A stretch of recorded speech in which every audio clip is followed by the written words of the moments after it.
ನಮಸ್ಕಾರ, ಶುಭೋದಯ, ಶುಭ ಮುಂಜಾನೆ ಪ್ರೀತಿಯ ವಿದ್ಯಾರ್ಥಿಗಳಿಗೆ, ಶಾಲಾ ಶಿಕ್ಷಕರಿಗೆ ಹಾಗೂ ಶಾಲಾ ಸಿಬ್ಬಂದಿ ವರ್ಗದವರಿಗೆ ನಮ್ಮೆಲ್ಲರಿಗೂ ಇವತ್ತಿನ ವಿಜ್ಞಾನದ ತರಗತಿಯ ವಿದ್ಯಾಶಕ್ತಿಯ ವಿಜ್ಞಾನದ ತರಗತಿಗೆ ಆತ್ಮೀಯವಾದಂತಹ ಸ್ವಾಗತ ಕೋರ್ತಾ ಇರೋದು ನಾನು ನಿಮ್ಮ ವಿಜ್ಞಾನದ ಶಿಕ್ಷಕಿ ಅಶ್ವಿತಾ ಮಲ್ನಾಡ್. ಪ್ರಿಯ ವಿದ್ಯಾರ್ಥಿಗಳೇ, ನಾನ್ ನಿಮ್ಗೆ ಹೋದ್ ಕ್ಲಾಸ್ ಯಾವಾಗಿತ್ತು? ನಮ್ದು ಹೋದ ಗುರುವಾರ ಅಲ್ವಾ? ಹೋದ್ ಕ್ಲಾಸ್ ನಲ್ಲಿ ನಾನು ನಿಮ್ಗೆ ಹೇಳಿದ್ದೆ, ಮುಂದಿನ ಕ್ಲಾಸ್ ನಲ್ಲಿ ಅಂದ್ರೆ ಸೋಮವಾರದ ಕ್ಲಾಸ್ ನಲ್ಲಿ ನಮ್ಗೆ ಒಂದು ಪರೀಕ್ಷೆ ಇರುತ್ತೆ ನಿಮ್ಮೆಲ್ಲರಿಗೂನು. ಯಾವ್ದ್ರದ್ದು ಮಲ್ಟಿಪಲ್ ಚಾಯ್ಸ್ ಕ್ವೆಶ್ಚನ್. ಅದಕ್ಕೆ ನೀವೆಲ್ಲರೂ ಸಿದ್ಧರಾಗಿ ಬಂದಿದ್ದೀರಾ ತಾನೆ? ಸೊ ಪ್ರಶ್ನೆಗಳು ನಾನು ಕೇಳಲಿಕ್ಕೆ ಸಿದ್ಧರಾಗಿದ್ದೀನಿ, ನೀವು ಸಹ ಉತ್ತರ ಕೊಡ್ಲಿಕ್ಕೆ ಸಿದ್ಧರಾಗಿದ್ದೀರಾ ಅಂತ ನಾನು ಭಾವಿಸ್ತೀನಿ. ಈ ಒಂದು ಪ್ರಶ್ನೆಗಳು ಸಂಬಂಧಿತ ಚಾಪ್ಟರ್ ಬಂದು ಲೋಹಗಳು ಮತ್ತು ಅಲೋಹಗಳು. ಈ ಒಂದು ಪಠ್ಯಕ್ಕೆ ಸಂಬಂಧಪಟ್ಟಂತಹ ಮಲ್ಟಿಪಲ್ ಚಾಯ್ಸ್ ಕ್ವೆಶ್ಚನ್ ಅನ್ನ ಈಗ ನೋಡೋಣ. ಲೋಹಗಳು ಮತ್ತು ಅಲೋಹಗಳು.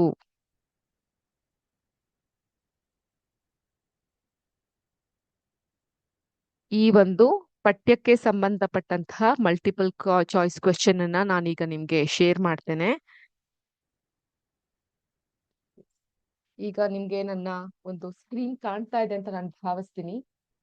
ಸೊ ಇವತ್ತಿನ ಪಠ್ಯದಲ್ಲಿ ನಾನು ಕೇಳ್ತಾ ಇರುವಂತಹ ಪ್ರಶ್ನೆ, ವಸ್ತುಗಳು ಲೋಹಗಳು ಮತ್ತು ಅಲೋಹಗಳು ಈ ಒಂದು ಪಠ್ಯಕ್ಕೆ ಸಂಬಂಧಪಟ್ಟದ್ದು. ಸೊ ಕ್ವಿಕ್ ಆಗಿ ಕ್ವೆಶ್ಚನ್ ನೋಡ್ತಾ ಹೋಗೋಣ. ಮೊದಲನೇದಾಗಿ, ಸಾಮಾನ್ಯವಾಗಿ ಲೋಹಗಳು, ಪ್ರಶ್ನೆ ಎಲ್ಲರಿಗೂ ಕಾಣಿಸ್ತಾ ಇದೆಯಾ?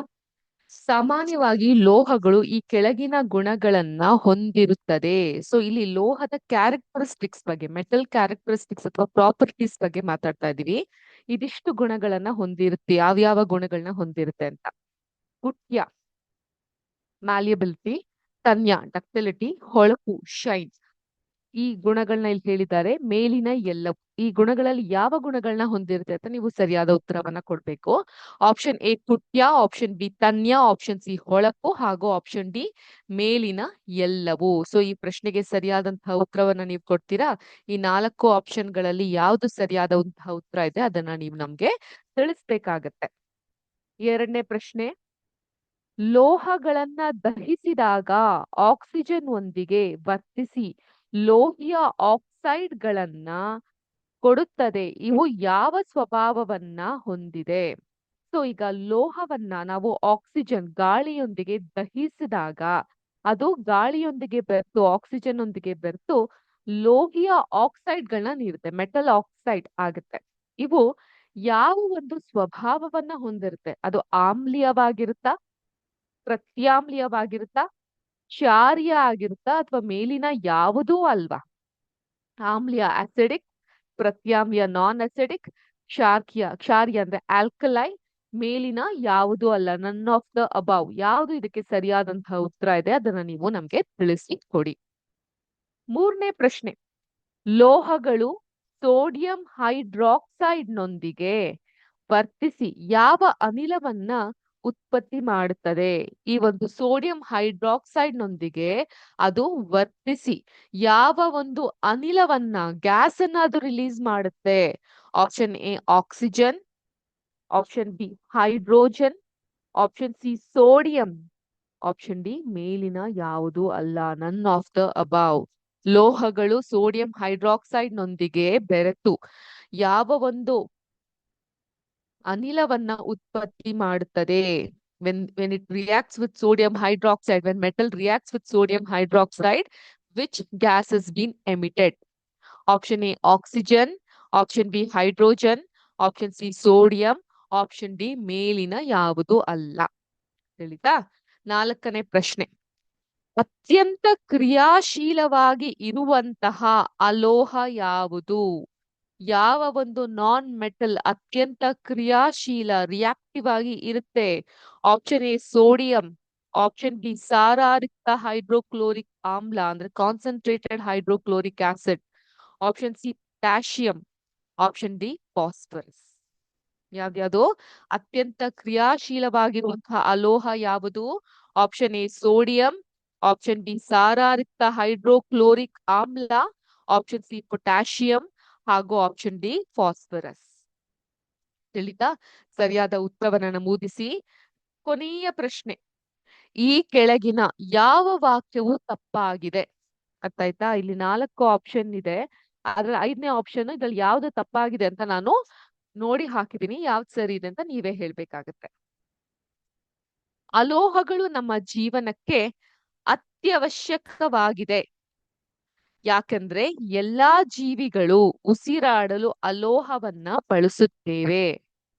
ಇದು ಸರಿ ಇದೆಯಾ ಈ ವಾಕ್ಯ?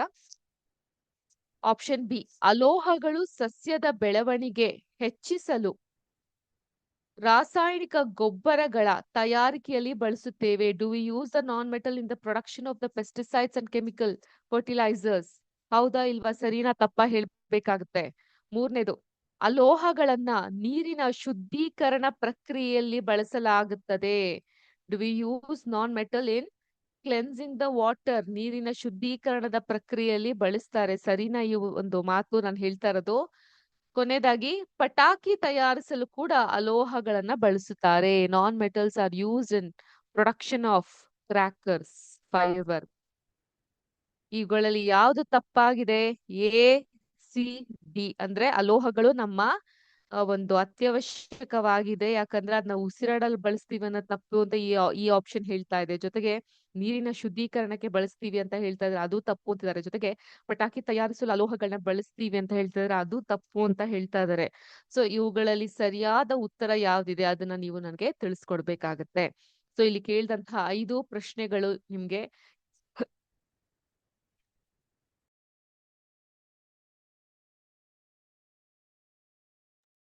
ಕ್ಷಮಿಸಿ, ಇಲ್ಲಿ 5 ಪ್ರಶ್ನೆಗಳನ್ನ ಕೇಳಿದ್ದೀನಿ. 5 ಪ್ರಶ್ನೆಗಳಿಗೆ ನೀವು ಸರಿಯಾದ ಉತ್ತರ ಯಾವ್ದಿರಬಹುದು ಅಂತ ತಿಳಿಸ್ಕೊಡ್ಬೇಕಾಗತ್ತೆ. ನಮ್ಮ ಮುಂದಿನ ಕ್ಲಾಸ್ ಇರೋದು ಯಾವಾಗ? ಗುರುವಾರ ಅಲ್ವಾ? ಗುರುವಾರದ ಕ್ಲಾಸ್ ನಲ್ಲಿ ಇದಕ್ಕೆ ಉತ್ತರವನ್ನ ನಾನ್ ನಿಮ್ಗೆ ತಿಳಿಸ್ಕೊಡ್ತೀನಿ. ತಿಳಿತಾ? ಈ 5 ಪ್ರಶ್ನೆಗಳೆಲ್ಲರಿಗೂ ಅರ್ಥ ಆಯ್ತಾ? ಯಾವ್ದು ವೇಗವಾಗಿ ಸಾಗಿಲ್ಲ ಅಲ್ವಾ? ಅಕಸ್ಮಾತ್ ಎಲ್ಲಾದ್ರೂ ಮಿಸ್ ಹೊಡಿತು ಅಂತ ಹೇಳಿದಾಗ ನಮ್ಮ ಯೂಟ್ಯೂಬ್ ವಾಹಿನಿ ಒಳಗೂ ಹೋಗಿ ನೀವು ಈ ಒಂದು ಪ್ರಶ್ನೆಗಳಿಗೆ ಉತ್ತರವನ್ನ ಹುಡುಕಬಹುದು. It's just a self analysis test. ನೀವು ಆ ರೀತಿ ಮಾಡ್ತಾ ಹೋಗಿ ನಿಮ್ಮ ಟೆಸ್ಟ್ ಪೇಪರ್ನ ನಿಮ್ಮ ಪಕ್ಕದಲ್ಲಿ ಕೂತಿರುವಂತಹ ಸಹಪಾಠಿಗೋ ಅಥವಾ ನಿಮ್ಮ ಶಾಲಾ ಶಿಕ್ಷಕರಿಗೋ ಇದು ಸರಿ ಇರಬಹುದು ಅಂತ ತೋರಿಸಿ. ಸೊ ಆಗ ನಿಮ್ಗೆ ಸರಿಯಾದಂತಹ ಉತ್ತರ ಬರುತ್ತಾ ಹೋಗುತ್ತೆ. ಹೇಳ್ತಾ ಮಕ್ಕಳೇ? ಸೊ ಇದಾಗಿತ್ತು ಇವತ್ತಿನ ಮಲ್ಟಿಪಲ್ ಚಾಯ್ಸ್ ಕ್ವೆಶ್ಚನ್, ಲೋಹಗಳು ಮತ್ತು ಅಲೋಹಗಳ ಒಂದು ಪಾಠದ ಕುರಿತು ಇದಾಗಿತ್ತು. ಓಕೆ, ಈಗ ನಾವು ನಮ್ಮ ಪಾಠದ ಕಡೆಗೆ ಗಮನ ಹರಿಸೋಣ. ಯಾವೊಂದು ಪಾಠದಲ್ಲಿ ನಾವಿದ್ವಿ? ಸಸ್ಯಗಳ ಮತ್ತು ಪ್ರಾಣಿಗಳ ಸಂರಕ್ಷಣೆ.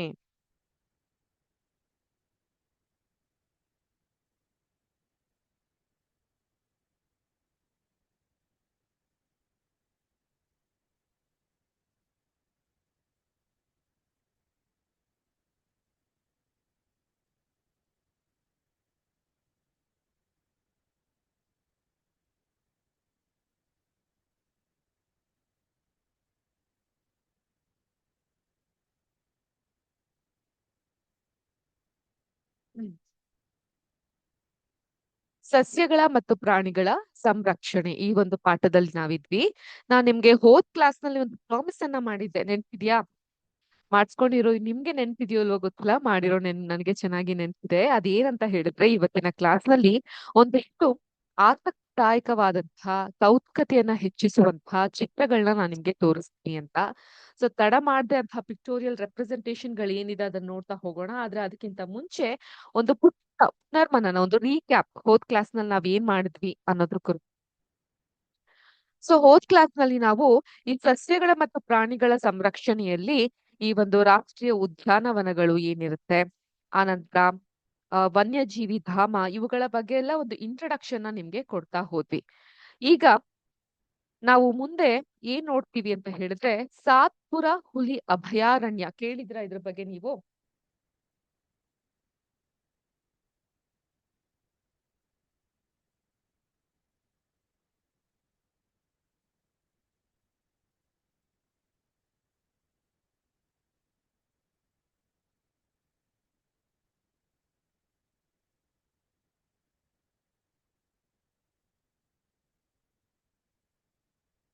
ಸಾತ್ಪುರ ಹುಲಿ ಅಭಯಾರಣ್ಯ.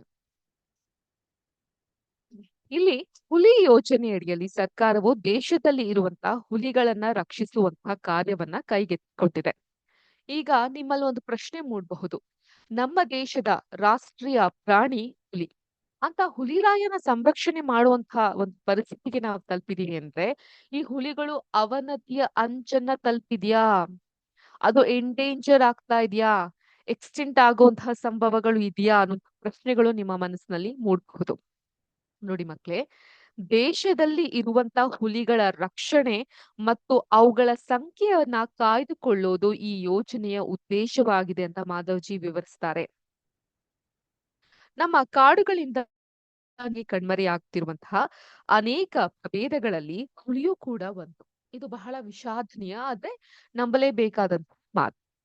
ಆದರೆ ಸಾತ್ಪುರ ಹುಲಿ ಅಭಯಾರಣ್ಯ ಅನನ್ಯವಾಗಿದ್ದು ಇಲ್ಲಿ ಹುಲಿಗಳ ಸಂಖ್ಯೆ ಗಣನೀಯವಾಗಿ ಹೆಚ್ಚಳವಾಗಿ ಕಂಡು ಬರ್ತಾ ಇದೆ.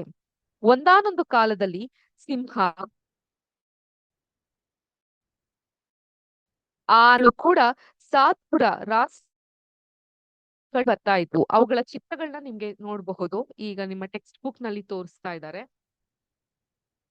ಕಾಣಿಸಬಹುದು. ಇಲ್ಲಿರೋದು ಹುಲಿಯ ಚಿತ್ರ, ಕಾಡೆಮ್ಮಿಯ ಚಿತ್ರ, ಹಾಗೂ ಇದು ಬಾರಸಿಂಗ ಅನ್ನುವಂಥ ಒಂದು ಜಿಂಕೆಯ ಚಿತ್ರ. ತಿಳಿತಾ? ಇಲ್ಲಿ ಯಾವ ಪ್ರಾಣಿಗಳ ಸಂಖ್ಯೆ ಗಣನೀಯವಾಗಿ ಕಡಿಮೆಯಾಗುತ್ತಿತ್ತು, ಮುಂದೆ ಸಂಪೂರ್ಣವಾಗಿ ನಿರ್ವಂಶವಾಗುವಂತಹ ಸಾಧ್ಯತೆ ಇದೆಯೋ ಅಂತಹ ಪ್ರಾಣಿಗಳಿಗೆ ಅಪಾಯದ ಅಂಚಿನಲ್ಲಿರುವಂತಹ ಪ್ರಾಣಿಗಳು ಅಥವಾ ಎಂಡೇಂಜರ್ಡ್ ಅನಿಮಲ್ಸ್ ಅಂತ ಕರಿತೀವಿ. ಏನಂತ ಹೇಳ್ತೀವಿ? ಯಾವ ಒಂದು ಪ್ರಾಣಿಯ ಸಂಖ್ಯೆ ಗಣನೀಯವಾಗಿ ಕಮ್ಮಿಯಾಗಿ ಮುಂದೆ ಅವು ಕಾಣಲೇ ಹೋಗದೆ ಇರುವಂತಹ ಪರಿಸ್ಥಿತಿ ಉಂಟಾಗುತ್ತೋ ಅಂತಹ ಪ್ರಾಣಿಗಳನ್ನ ನಾವು ಅಪಾಯದ ಅಂಚಿನಲ್ಲಿರುವಂತಹ ಪ್ರಾಣಿಗಳು.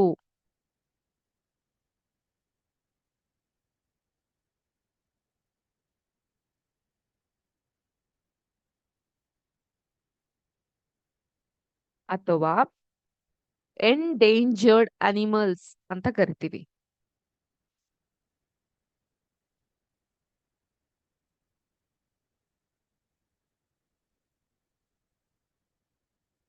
ಈಗ ಪ್ರಶ್ನೆ ಬರಬಹುದು, ಎಂಡೇಂಜರ್ಡ್ ಅನಿಮಲ್ಸ್ ಅಥವಾ ಅಪಾಯದ ಅಂಚಿನಲ್ಲಿರುವಂತಹ ಪ್ರಾಣಿಗಳು ಅಂತ ಹೇಳಿದ್ರೆ ಯಾವುದು? ಯಾವ ಪ್ರಾಣಿಗಳ ಸಂಖ್ಯೆ ಬೇಕಂದ್ರೆ ಯು ಕ್ಯಾನ್ ಮಾರ್ಕ್ ಮಾಡಬಹುದು. ಯಾವ ಪ್ರಾಣಿಗಳ ಸಂಖ್ಯೆ ಗಣನೀಯವಾಗಿ ಕಡಿಮೆಯಾಗುತ್ತಿದ್ದು ಮುಂದೆ ಸಂಪೂರ್ಣವಾಗಿ ನಿರ್ವಂಶವಾಗುವಂತಹ ಸಾಧ್ಯತೆ ಇದೆಯೋ ಅಂತಹ ಪ್ರಾಣಿಗಳನ್ನ ಅಪಾಯದ ಅಂಚಿನಲ್ಲಿರುವ ಪ್ರಾಣಿಗಳು ಅಥವಾ ಎಂಡೇಂಜರ್ಡ್ ಅನಿಮಲ್ಸ್ ಅಂತ ನಾವು ಕರಿತೀವಿ. ಬಹುಕಾಲದ ಹಿಂದೆ ಅಳಿದು ಹೋದಂತಹ ಡೈನೋಸರ್ಗಳ ಬಗ್ಗೆ ಗೊತ್ತಿದ್ಯಾ ನಿಮ್ಗೆ? ಡೈನೋಸರ್ ಅಂದ ತಕ್ಷಣ ಜುರಾಸಿಕ್ ಪಾರ್ಕ್ ಅನ್ನುವಂತಹ ಚಲನಚಿತ್ರ ನೆನಪಿಗೆ ಬರುತ್ತಲ್ವಾ? ಆ, ಈ ಡೈನೋಸರ್ಗಳ ಬಗ್ಗೆ ಬೂಸೋ ನೆನಪಿಸ್ಕೊಳ್ತಾಳೆ. ಅವುಗಳ ನೈಸರ್ಗಿಕ ಆವಾಸದಲ್ಲಿ ಉಂಟಾಗುತ್ತಿರುವಂತಹ ಅಡಚಣೆಗಳಿಂದಾಗಿ ಕೆಲವು ಪ್ರಾಣಿಗಳು ಬದುಕುಳಿಯುವಿಕೆಯು ಕಷ್ಟಕರವಾಗಿ ಪರಿಣಮಿಸಿದೆ. ಸಸ್ಯಗಳು ಮತ್ತು ಪ್ರಾಣಿಗಳ ಸಂರಕ್ಷಣೆಗಾಗಿಯೇ ಎಲ್ಲಾ ರಾಷ್ಟ್ರೀಯ ಉದ್ಯಾನಗಳಲ್ಲಿ ಕಠಿಣ ಕಾನೂನನ್ನ ವಿಧಿಸಲಾಗಿದೆ. ಎಂಥ ಕಾನೂನುಗಳಿರುತ್ತೆ ಅಲ್ಲಿ? ಜಾನುವಾರುಗಳನ್ನ ಮೇಯಿಸುವಿಕೆ, ಹಸು, ಎಮ್ಮೆ, ಕುರಿ ಇಂಥವುಗಳನ್ನ ಮೇಯಿಸುವುದು ಮಾಡೋ ಹಾಗಿಲ್ಲ. ಅತಿಕ್ರಮಣ ಅತಿಕ್ರಮಣ ಅಂತ ಹೇಳಿದ್ರೆ ಟ್ರೆಸ್ಪಾಸಿಂಗ್ ಅಂತ ಅರ್ಥ. ಅತಿಕ್ರಮಣ ಅಂದ್ರೆ ಟ್ರೆಸ್ಪಾಸಿಂಗ್ ಅಂತ ಅರ್ಥ. ಅತಿಕ್ರಮಣವನ್ನ ಮಾಡೋ ಹಾಗಿಲ್ಲ. ಬೇಟೆಯಾಡುವಿಕೆ ಬೇಟೆಯಾಡುವಿಕೆ ಮತ್ತೆ ಪ್ರಾಣಿಗಳನ್ನ ಸೆರೆ ಹಿಡಿಯುವಿಕೆ, ಊರುವಲ್ಲು ಮತ್ತು ಔಷಧೀಯ ಸಸ್ಯಗಳ ಸಂಗ್ರಹಣೆ. Very important point. ಈಗ ನಾಟಿ ಔಷಧಿ, ಆಯುರ್ವೇದದ ಔಷಧಿ ಅಂತ ಅಂದ್ಬಿಟ್ಟು ಕೆಲವೊಂದಿಷ್ಟು ಸಸ್ಯಗಳನ್ನ ಕಡಿದು ಹಾಕೋದು, ಅವುಗಳನ್ನೆಲ್ಲ ನಾವು ಸಂದಿಟ್ಕೊಳೋದು, ಆ ರೀತಿಯಾಗಿ ಮಾಡೋ ಹಾಗಿಲ್ಲ. ಇನ್ನಿತರ ಮಾನವನ ಚಟುವಟಿಕೆಯನ್ನ ಸಂಪೂರ್ಣವಾಗಿ ನಿಷೇಧಿಸಲಾಗಿದೆ ಅಂತ ಪ್ರೊಫೆಸರ್ ಅಹಮದ್ ತಿಳಿಸಿದ್ರು. ಈಗ ನಾನು ಹೇಳ್ತಾ ಇದ್ದೆ ನಿಮ್ಗೆ, ಅವನತಿಯ ಅಂಚಿನಲ್ಲಿ ಇರುವಂತಹ ಪ್ರಾಣಿಗಳು ಅಥವಾ ಅಪಾಯದ ಅಂಚಿನಲ್ಲಿ ಇರುವಂತಹ ಪ್ರಾಣಿಗಳನ್ನ ನಾವು ಎಂಡೇಂಜರ್ಡ್ ಅನಿಮಲ್ಸ್ ಅಂತ ಕರಿತೀವಿ. ಈಗ ನಿಮ್ಮಲ್ಲಿ ಪ್ರಶ್ನೆ ಮೂಡಬಹುದು, ಮೇಡಮ್ ಈ ಎಂಡೇಂಜರ್ಡ್ ಅನಿಮಲ್ಸ್ ಅಂತ ಹೇಳಿದ್ರೆ ಏನು, ಅದು ಹೇಗಿರುತ್ತೆ, ನಾವ್ ಅದನ್ನ ನೋಡಬಹುದು ಅಂತ ಅಂದ್ಬಿಟ್ಟು ಖಂಡಿತವಾಗ್ಲೂ ಅದನ್ನು ತೋರಿಸುವಂತಹ ಪ್ರಯತ್ನವನ್ನ ನಾನು ಇಲ್ಲಿ ಮಾಡ್ತಾ ಹೋಗ್ತೀನಿ.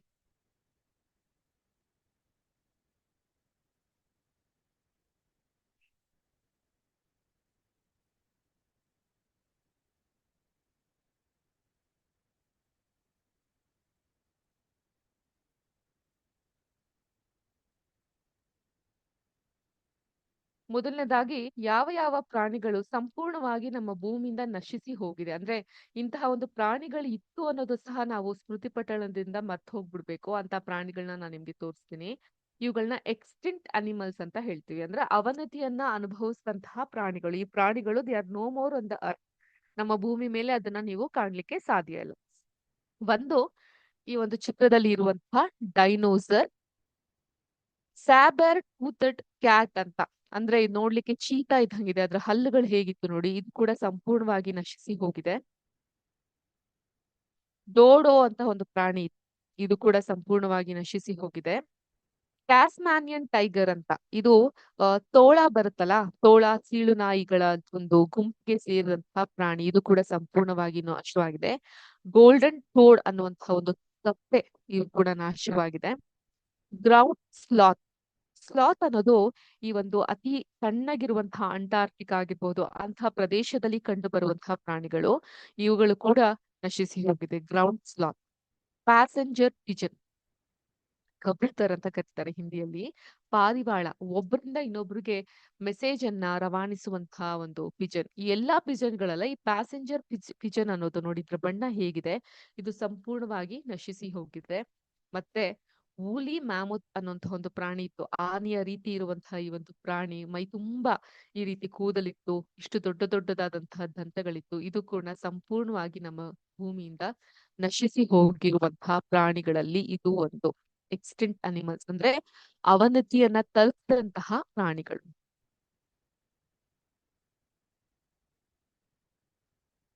ಇನ್ನು ಜಲಾಚರದ ಬಗ್ಗೆ ನಾನು ಮಾತಾಡೋದೋದ್ರೆ, ಇದು ಬ್ಲೂ ವೇಲ್ ತರದ್ದೇ ಇರುವಂತಹ ಮತ್ತೊಂದು ಪ್ರಾಣಿ. ಈ ರೀತಿಯಾಗಿ ಇರುತ್ತದು.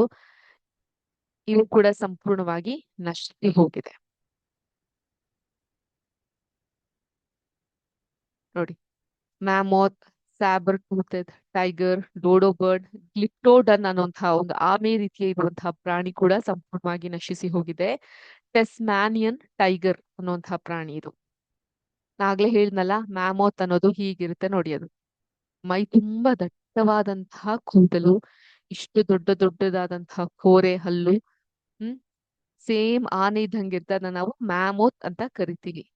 ಇದಿಷ್ಟು ಬಂದು ಸಂಪೂರ್ಣವಾಗಿ ನಶಿಸಿ ಹೋಗಿರುವ ಅಥವಾ ಅವನತಿಯನ್ನ ತಲುಪಿದಂತಹ ಪ್ರಾಣಿಗಳ ಬಗ್ಗೆ ನಾನು ಚಿತ್ರಗಳನ್ನ ನಿಮ್ಗೆ ತೋರಿಸ್ತಾ ಹೋದೆ.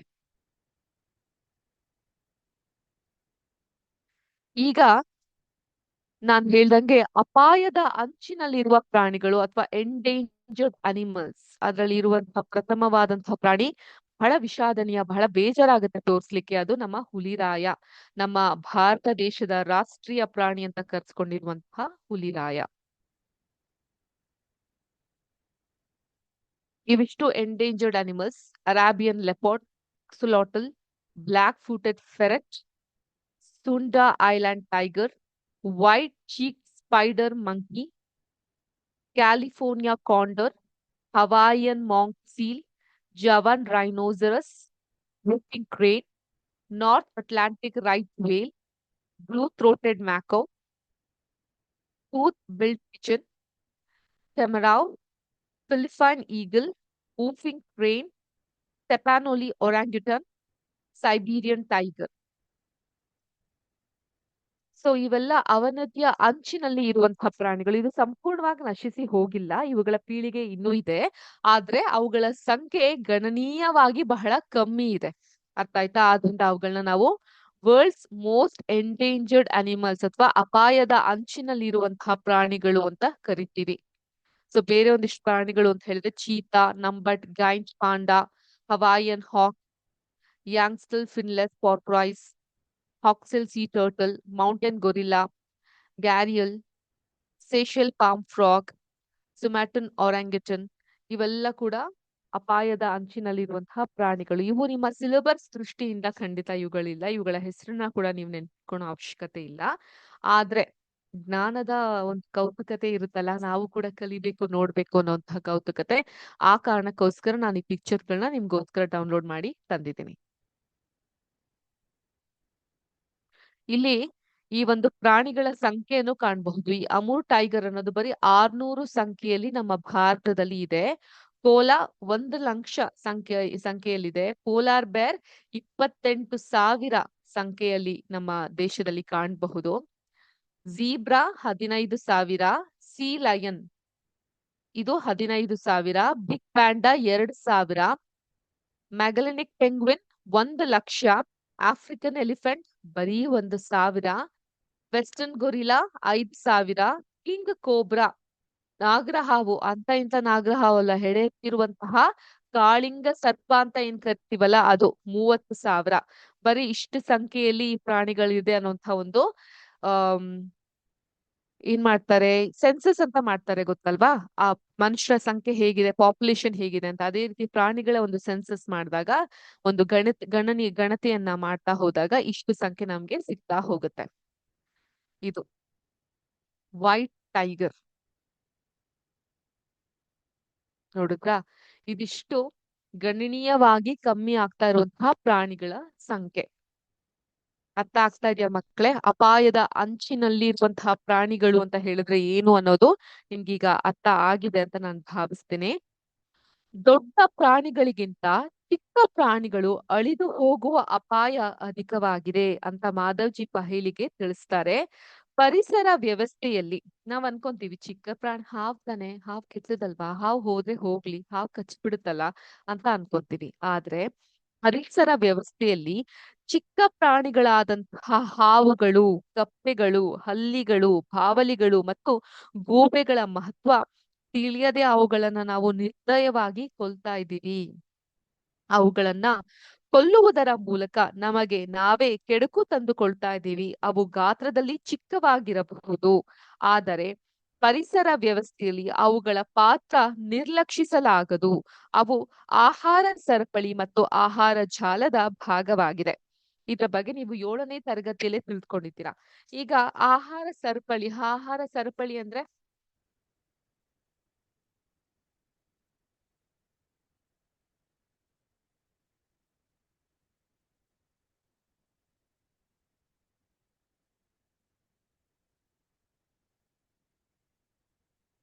ಫುಡ್ ಸೈಕಲ್ ಅಥವಾ ಫುಡ್ ಚೈನ್ ಅಲ್ವಾ?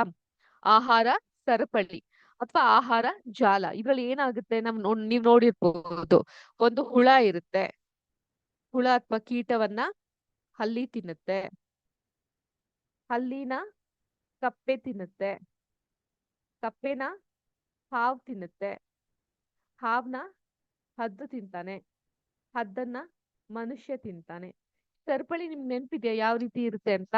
ಒಂದು ಚಿಕ್ಕ ಹುಳವನ್ನ ಹಲ್ಲಿ ತಿನ್ನುತ್ತೆ, ಹಲ್ಲಿಯನ್ನ ಕಪ್ಪೆ ತಿನ್ನುತ್ತೆ, ಕಪ್ಪೆಯನ್ನ ಹಾವು ತಿನ್ನುತ್ತೆ, ಹಾವನ್ನ ಹದ್ದು ತಿನ್ನುತ್ತೆ, ಹದ್ದನ್ನ ಮಾನವ ತಿಂತಾನೆ. ಸೊ ಈ ರೀತಿಯಾದಂತಹ ಸರಪಳಿ, ಇದನ್ನ ಆಹಾರ ಸರಪಳಿ ಅಂತ ಕರಿತೀವಿ. ಇಂತಹ ಚಿಕ್ಕ ಚಿಕ್ಕ ಪ್ರಾಣಿಗಳನ್ನ ನಾವು ಕೊಂದು ತಿಂದ್ರೆ ಈ ಆಹಾರ ಸರಪಳಿ ಅಥವಾ ಆಹಾರ ಜಾಲವನ್ನ ನಾವು ಮುರಿದಂಗ ಆಗತ್ತೆ. ಒಂದು ಪ್ರದೇಶದಲ್ಲಿನ ಎಲ್ಲಾ ಸಸ್ಯಗಳು, ಪ್ರಾಣಿಗಳು ಮತ್ತು ಸೂಕ್ಷ್ಮ ಜೀವಿಗಳು ಅಜೈವಿಕ ಘಟಕಗಳಾದಂತಹ ಹವಾಮಾನ, ವೆದರ್, ಮಣ್ಣು, ಅಳಿವೆ ಇತ್ಯಾದಿಗಳ ಜೊತೆಗೂಡಿ ಒಂದು ಪರಿಸರ ವ್ಯವಸ್ಥೆಯನ್ನ ರೂಪಿಸುತ್ತೆ. ಒಂದು ಎನ್ವಿರಾನ್ಮೆಂಟ್ ನ ಅದು ರೂಪಿಸ್ತಾ ಬರುತ್ತೆ. ಈಗ ಈ ಅಪಾಯಕ್ಕೆ ಒಳಗಾದಂತಹ ಪ್ರಾಣಿಗಳ ಬಗ್ಗೆ ಒಂದು ದಾಖಲೆ ಏನಾದ್ರೂ ಇದೆಯಾ? ಈಗ ನಮ್ಗೆ ಹೆಂಗ್ ಗೊತ್ತಾ ಹೇಳ್ದೆ, ಈಗ ಹುಲಿ ಒಂದು 800 ಸಂಖ್ಯೆಯಲ್ಲಿದೆ, ಹಾವು 15,000 ಸಂಖ್ಯೆಯಲ್ಲಿದೆ. ಹೇಗ್ ಗೊತ್ತಾಗುತ್ತೆ? ಈ ಸಂಖ್ಯೆಗಳೆಲ್ಲ ನಮ್ಗೆ ಹೇಗ್ ಗೊತ್ತಾಗುತ್ತೆ? ಈಗ ಆಲ್ರೆಡಿ ಮಾಮೂತ್ ಅನ್ನುವಂತಹ ಪ್ರಾಣಿ ಇಲ್ವೇ ಇಲ್ಲ ಅಲ್ವಾ? ಸೊ ಡೈನೋಸರಸ್ ಅನ್ನೋದು ಇಲ್ವೇ ಇಲ್ಲ. ಇದು ಅವನತಿಯ ಅಂಚನ ತಲುಪಿದ್ದು, ಅವನತಿ ಆಗೋಗ್ಬಿಟ್ಟಿದೆ. ಈ ಪ್ರಾಣಿಗಳ ಬಗ್ಗೆ ಒಂದು ದಾಖಲೆ ಇರಬಹುದೇ ಅನ್ನುವಂಥ ಅನುಮಾನ ನಿಮ್ಮಲ್ಲಿ ಮೂಡಿದ್ಯಾ? ಅನುಮಾನ ಮೂಡಿದ್ರೆ ಅದಕ್ಕೆ ಕೆಂಪು ದತ್ತಾಂಶ ಪುಸ್ತಕ ಅಂತ ಒಂದಿರುತ್ತೆ.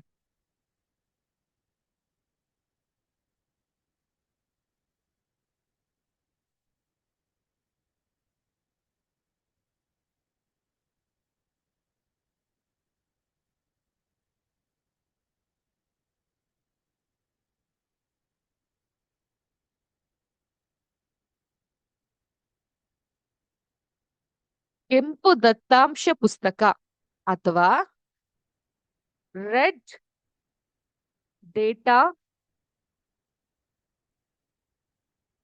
ಬುಕ್. ಈ ರೆಡ್ ಡೇಟಾ ಬುಕ್ ಅಥವಾ ಕೆಂಪು ದತ್ತಾಂಶದ ಪುಸ್ತಕದ ಬಗ್ಗೆ ಪ್ರೊಫೆಸರ್ ಅಹಮದ್ ಮಕ್ಕಳಿಗೆ ವಿವರಿಸ್ತಾರೆ. ಈ ಕೆಂಪು ದತ್ತಾಂಶಕ ಪುಸ್ತಕ ಅನ್ನೋದು ಒಂದು ಆಕಾರ ಗ್ರಂಥವಾಗಿದ್ದು ಅಪಾಯಕ್ಕೆ ಒಳಗಾದ ಎಲ್ಲಾ ಪ್ರಾಣಿಗಳ ಮತ್ತು ಸಸ್ಯಗಳ ದಾಖಲೆಯನ್ನ ಒಳಗೊಂಡಿರುತ್ತೆ. ಕೆಂಪು ದತ್ತಾಂಶ ಪುಸ್ತಕವನ್ನ ಅಂತಾರಾಷ್ಟ್ರೀಯವಾಗಿ ಒಂದು ಸಂಸ್ಥೆಯು ನಿರ್ವಹಿಸುತ್ತದೆ. ಭಾರತದಲ್ಲಿ ಕಂಡುಬರುವಂತಹ ಅಪಾಯಕ್ಕೆ ಒಳಗಾದಂತಹ ಸಸ್ಯಗಳು ಮತ್ತು ಪ್ರಾಣಿಗಳನ್ನ ದಾಖಲಿಸುವ ಭಾರತವು ಕೆಂಪು ದತ್ತಾಂಶ ಪುಸ್ತಕ ನಿರ್ವಹಿಸುತ್ತದೆ. ಅರ್ಥ ಆಯ್ತಾ? ಇದು ಕೆಂಪು ದತ್ತಾಂಶದ ಪುಸ್ತಕದ ಬಗ್ಗೆ. ಮುಂದೆ ವಲಸೆಯ ಬಗ್ಗೆ ತಿಳ್ಕೊಳ್ಳೋಣ. ವಲಸೆ, ನಾವೆಲ್ಲರೂ ಕೂಡ ಒಂದೊಂದು ಹಳ್ಳಿಯಿಂದ ಇನ್ನೊಂದು ಊರಿಗೆ ವಲಸೆಯನ್ನ ಹೋಗ್ತೀವಿ. ಅದೇ ರೀತಿ ಪ್ರಾಣಿ ಪಕ್ಷಿಗಳು ಕೂಡ ವಲಸೆಯನ್ನ ಬರುತ್ತೆ. ಅದಕ್ಕೆ ನಾವ್ ಏನ್ ಹೇಳ್ತೀವಿ? ಮೈಗ್ರೇಷನ್ ಅಂತ ಕರಿತೀವಿ. ಏನಂತ ಕರಿತೀವಿ? ಮೈಗ್ರೇಷನ್. ನಂತರ ಮಾಧವ್ಜಿ ಅವರ ಮಾರ್ಗದರ್ಶನದಲ್ಲಿ ವಿಹಾರಿಗಳ ತಂಡವು ದಟ್ಟವಾದ ಅರಣ್ಯ ಪ್ರದೇಶವನ್ನ ಪ್ರವೇಶಿಸಿತ್ತು. ಅವರ ತವ ತವ ಅಂದ್ರೆ ದೋಸೆ ಮಾಡೋದ ತವಾ ಜಲಾಶಯದ ಬಳಿ ಕೆಲ ಕಾಲ ದಣಿವಾರಿಸಿಕೊಳ್ಳಲು ಕುಳಿತರು. ನದಿಯ ಬಳಿ ಕೆಲವು ಹಕ್ಕಿಗಳನ್ನ ಪಹೇಲಿ ಗಮನಿಸಿದಳು. ಇವು ವಲಸೆ ಬಂದ ಹಕ್ಕಿಗಳು ಎಂದು ಮಾಧವ್ಜಿ ಮಕ್ಕಳಿಗೆ ತಿಳಿಸ್ತಾರೆ. ನಮ್ಮ ಕರ್ನಾಟಕದಲ್ಲೇ ಇಂತಹದ್ದು ಅಂತ ಹೇಳಿದ್ರೆ ಈ ಮಂಡಗದ್ದೆಯಲ್ಲಿರುವಂತಹ ಪಕ್ಷಿಧಾಮ. ಈ ಹಕ್ಕಿಗಳು ಪ್ರಪಂಚದ ಇತರ ಭಾಗಗಳಿಂದ ಹಾರಿಕೊಂಡು ಇಲ್ಲಿಗೆ ಬಂದಿವೆ. ಹವಾಮಾನದಲ್ಲಾಗುವ ಬದಲಾವಣೆಯಿಂದ ವಲಸೆ ಹಕ್ಕಿಗಳು ಪ್ರತಿ ವರ್ಷ ನಿರ್ದಿಷ್ಟ ಸಮಯದಲ್ಲಿ ಬಹುದೂರದ ಪ್ರದೇಶಗಳಿಗೆ ಹಾರಿ ಹೋಗುತ್ತವೆ. ಅತಿಯಾದ ಚಳಿ ಮತ್ತು ವಾಸಿಸಲಾಗದ ಪರಿಸ್ಥಿತಿಗಳಿಂದಾಗಿ ಹಕ್ಕಿಗಳು ದೂರದ ಪ್ರದೇಶಗಳಿಗೆ ಮೊಟ್ಟೆ ಇಡಲು ಹಾರಿ ಹೋಗುತ್ತವೆ. ಹೆಚ್ಚಿನ ದೂರವನ್ನ ಕ್ರಮಿಸಿ ಬೇರೊಂದು ಸ್ಥಳವನ್ನ ತಲುಪುವ ಹಕ್ಕಿಗಳಿಗೆ ವಲಸೆ ಹಕ್ಕಿಗಳು ಅಂತ ಕರೀತಾರೆ ಅಂತ ಪಹೇಲಿ 7ನೇ ತರಗತಿಯಲ್ಲೇ ಕಲ್ತಿದ್ಲು. ನೀವು ಕಲ್ತಿದ್ರಾ? ಸರಿ. ನಮಗೆ ಮರದ ದಿಮ್ಮಿ ದೊರಕಿದ್ದರೆ ಏನಾಗುತ್ತಿತ್ತು? ಮರದ ದಿಮ್ಮಿಗೆ ಬೇರೆ ಪರ್ಯಾಯವಿದೆಯೇ? ಕಾಗದವು ಅರಣ್ಯಗಳಿಂದ ದೊರಕುವ ಒಂದು ಮುಖ್ಯವಾದ ಉತ್ಪನ್ನ ಎಂದು ನನಗೆ ತಿಳಿದಿದೆ. ಕಾಗದಕ್ಕೆ ಬೇರೆಯ ಪರ್ಯಾಯ ದೊರಕಬಹುದೇ ಎಂದು ನನಗೆ ಅಚ್ಚರಿ ಇದೆ ಅಂತ ಒಂದು ಮಾತನ್ನ ಓದ್ತಾರೆ. ಅದು ನಮ್ಗೆ ಮುಂದಿನ ಒಂದು ಇನ್ಫಾರ್ಮೇಶನ್ಗೆ ಒಂದು ಹಿಂಟ್ ಅನ್ನ ಕೊಡುತ್ತೆ. ಅದೇನಂದ್ರೆ ಕಾಗದದ ಮರುಚಕ್ರೀಕರಣ, ರೀಸೈಕಲಿಂಗ್ ಆಫ್ ಪೇಪರ್. ಕೇಳಿದಿರಾ? ಕಾಗದದ ಮರು ಚಕ್ರೀಕರಣ.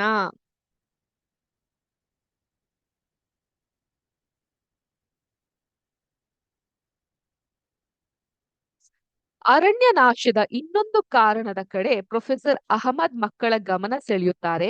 1 ಟನ್ ಕಾಗದ ತಯಾರಿಸಲು ಪೂರ್ಣ 17 ಮರಗಳು ನಮ್ಗೆ ಬೇಕಾಗುತ್ತೆ. 1 ಟನ್ ಕಾಗದವನ್ನ ತಯಾರಿಸ್ಬೇಕಂದ್ರೆ. ಆದ್ದರಿಂದ ನಾವು ಕಾಗದವನ್ನ ಉಳಿತಾಯ ಮಾಡಬೇಕು ಅಂತ ಅವ್ರ ಮಕ್ಕಳಿಗೆ ತಿಳಿಸಿದ್ರು. ಕಾಗದವನ್ನ 5 ರಿಂದ 7 ಬಾರಿ ಮರುಚಕ್ರೀಕರಣಗೊಳಿಸಿ ಬಳಸಬಹುದಾಗಿದೆ ಅಂತ ಸಹ ಪ್ರೊಫೆಸರ್ ಅಹಮದ್ ತಿಳಿಸಿದ್ರು. ಈಗ ಈ ಕಾಗದಗಳನ್ನ ಅಥವಾ ಪುಸ್ತಕಗಳನ್ನ ಯಾವ ರೀತಿ ಉಳಿತಾಯ ಮಾಡಬಹುದು? ಹ್ಮ್ ಅದ್ರ ಬಗ್ಗೆ ನೀವು ಯೋಚಿಸಿ. ಮುಂದಿನ ಕ್ಲಾಸ್ ಅಲ್ಲಿ ಅದ್ರ ಬಗ್ಗೆ ನಾವು ಚರ್ಚಿಸೋಣ. ಒಂದೊಮ್ಮೆ ಪ್ರತಿ ವಿದ್ಯಾರ್ಥಿ ಒಂದು ದಿನಕ್ಕೆ ಕನಿಷ್ಠ 1 ಹಾಳೆ ಕಾಗದವನ್ನ ಉಳಿಸಿದ್ರೆ ನಾವು 1 ವರ್ಷಕ್ಕೆ ಅನೇಕ ಮರಗಳನ್ನ ಉಳಿಸಬಹುದಾಗಿದೆ. ನಾವು ಕಾಗದದ ಉಳಿತಾಯ ಮಾಡಬೇಕು. ಬಳಸಿದ ಕಾಗದವನ್ನ ಮರುಬಳಕೆ ಮತ್ತು ಮರುಚಕ್ರೀಕರಣ ಮಾಡಬೇಕು. ಇದರಿಂದ ನಾವು ಮರಗಳನ್ನಷ್ಟೇ ಅಲ್ಲದೆ ಕಾಗದ ತಯಾರಿಸಲು ಬೇಕಾಗುವ ಶಕ್ತಿ ಮತ್ತು ನೀರನ್ನ ಉಳಿತಾಯ ಮಾಡಲು ಬಹುದು. ಅಲ್ಲದೆ ಕಾಗದ ತಯಾರಿಸಲು ಬಳಸುವ ಹಾನಿಕಾರ ರಾಸಾಯನಿಕ ಬಳಕೆಯನ್ನು ಕೂಡ ಕಡಿಮೆ ಮಾಡಬಹುದು. ಸೊ ನೀವು ಮುಂದಿನ ಕ್ಲಾಸ್ನಲ್ಲಿ ಈ ಕಾಗದದ ಮರುಚಕ್ರೀಕರಣಕ್ಕೆ ಪುಟ್ಟ ಮಕ್ಕಳಾದಂತಹ ನೀವು ಈ ವಿದ್ಯಾರ್ಥಿಗಳ ಒಂದು ಅಂಶದಲ್ಲಿ ಏನೇನು ಬದಲಾವಣೆ ಮಾಡಬಹುದು ಅದ್ರ ಬಗ್ಗೆ ನಾವು ಮುಂದಿನ ಕ್ಲಾಸ್ನಲ್ಲಿ ತಿಳ್ಕೊಂತ ಹೋಗೋಣ. ಈಗ ನಿಮ್ ತಲೆಯಲ್ಲಿ ರೆಡ್ ಡೇಟಾ ಬುಕ್ ಅಥವಾ ಕೆಂಪು ದತ್ತಾಂಶಕ ಪುಸ್ತಕ ಹೇಗಿರುತ್ತೆ ಅನ್ನೋಂಥ ಪ್ರಶ್ನೆ ಇರುತ್ತೆ. ಅದು ಈ ರೀತಿಯಾಗಿರುತ್ತೆ. The red data books on Indian animals. ಈ ರೀತಿಯಾಗಿ ಅವನತಿಯ ಅಂಚನ ತಲುಪಿರುವಂತಹ ಪ್ರಾಣಿಗಳ ಕುರಿತಾಗಿ ಈ ಕೆಂಪು ದತ್ತಾಂಶ ಪುಸ್ತಕ ಈ ರೀತಿಯಾಗಿ ಇರುತ್ತೆ. ಕಾಣ್ತಾ? ಅರ್ಥ ಆಯ್ತಾ ಮಕ್ಳೇ? ಇದಾಗಿತ್ತು ಇವತ್ತಿನ ವಿಜ್ಞಾನದ ತರಗತಿ. ಸಸ್ಯ ಮತ್ತು ಪ್ರಾಣಿಗಳ ಸಂರಕ್ಷಣೆ ಕುರಿತು ನಾವು ಅವನತಿಯ ಅಂಚಿನಲ್ಲಿ ಇರುವಂತಹ ಪ್ರಾಣಿಗಳು ಅಂದ್ರೆ ಎಂಡೇಂಜರ್ಡ್ ಅನಿಮಲ್ಸ್ ಬಗ್ಗೆ ತಿಳ್ಕೊಂಡ್ವಿ. ಜೊತೆಗೆ ಕೆಂಪು ದತ್ತಾಂಶ ಪುಸ್ತಕದ ಬಗ್ಗೆ ತಿಳ್ಕೊಂಡ್ವಿ. ಜೊತೆಗೆ ವಲಸೆ ಅಥವಾ ಮೈಗ್ರೇಷನ್ಗೆ ಬಂದಿರುವಂತಹ ಪ್ರಾಣಿಗಳ ಬಗ್ಗೆ ತಿಳ್ಕೊಂಡ್ವಿ, ಕಾಗದದ ಮರುಚಕ್ರೀಕರಣದ ಬಗ್ಗೆ ತಿಳ್ಕೊಂಡ್ವಿ. ಮತ್ತಷ್ಟು ಮಾಹಿತಿಯನ್ನ ಮುಂದಿನ ತರಗತಿಯಲ್ಲಿ ತಿಳ್ಕೊಳ್ಳೋಣ. ಅಲ್ಲಿವರೆಗೂ ಎಲ್ಲಾರ್ಗೂ ಶುಭ ದಿನ. ಜೈ ಹಿಂದ್, ಜೈ ಕರ್ನಾಟಕ ಮಾತೆ, ಜೈ ವಿದ್ಯಾಶಕ್ತಿ. ನಮಸ್ಕಾರ.